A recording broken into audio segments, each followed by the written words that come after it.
Here is Steve Malzberg. Hi, folks. Welcome back to the Steve Malzberg Show. And we are about to be joined by Judith Miller. Now, Judith Miller, when she was a New York Times reporter, was jailed for refusing to testify against news sources in the investigation into the leaks of the CIA operative, if you recall that whole thing. And she went to jail, the Scooter Libby thing, and she was in jail for 85 days for protecting her sources. Since then, I believe there's been one, Josh Wolf of San Francisco, California, video blogger, who was jailed when he refused to turn over a videotape that the federal officials said contained footage of protesters damaging a police car. We're going to get to all that. We welcome in Judy Miller, who is, of course, Newsmax and Fox News contributor. Hey, Judy, how are you? Fine. How are you, Steve? Good. Thanks for taking the time. Before we get to anything, Egypt or the Fox reporter who might go to jail, your thoughts on the passing of Margaret Thatcher? Oh, it's a very, very sad event. She was an extraordinary woman. Don't go wobbly, honest George. I think she was a bit of a role model for a lot of women statesmen, and something that Hillary Clinton can aspire to. Yeah, but there you go. That's putting it nicely. Yeah, something she could aspire to. All right, let's first start with what's going on with the Fox News reporter who finds herself, I think, Wednesday before a judge, Jana Winter, and she's facing the same fate that possibly that you faced when you went to jail for over 80 days for protecting a source.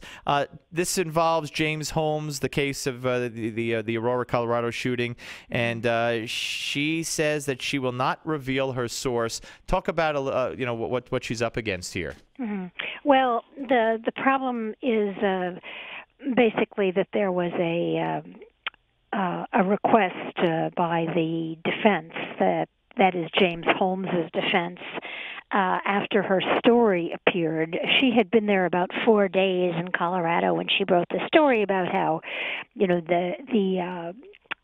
James Holmes had written out a notebook and a stick drawings that kind of showed what he was planning to do. We don't know if it was specifically, mentioned Aurora. We just know that there was talk in the notebooks of a massacre. This is what Jana reported in her exclusive story for Fox News.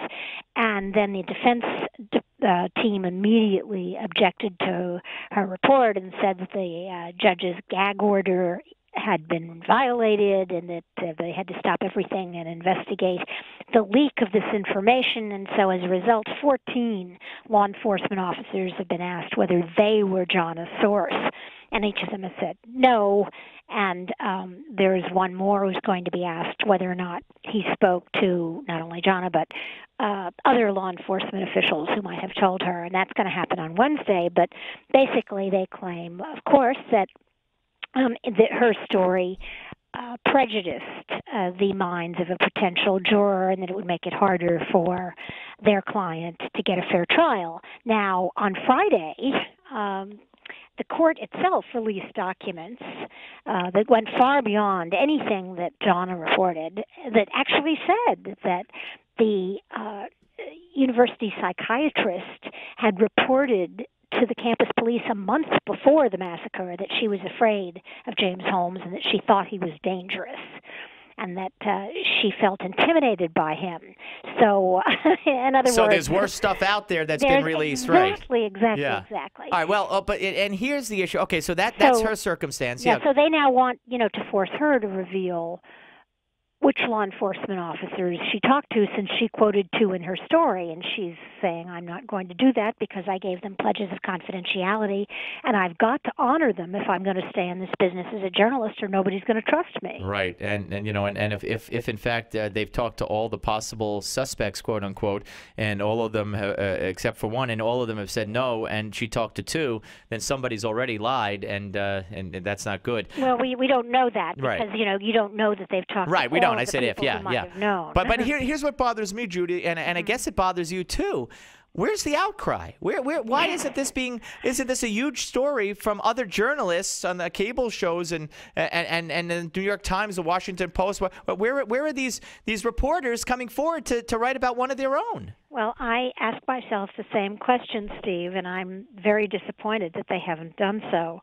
This is a major First Amendment issue. It is a major case involving journalists, and normally among journalists there is a certain amount of solidarity, though we've seen less and less of that in recent years.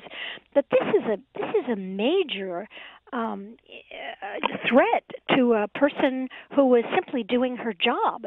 And if other newspapers and television networks don't even bother to cover it, it really doesn't speak very well, I think, of the profession. So, yeah, I've got the same questions that you do, and I think there are many possibilities. First, Fox was late to publicize this because in the beginning, I think the company and the lawyers representing the company assumed that this would be thrown out. It would be dismissed, that she wouldn't have to do this. Right.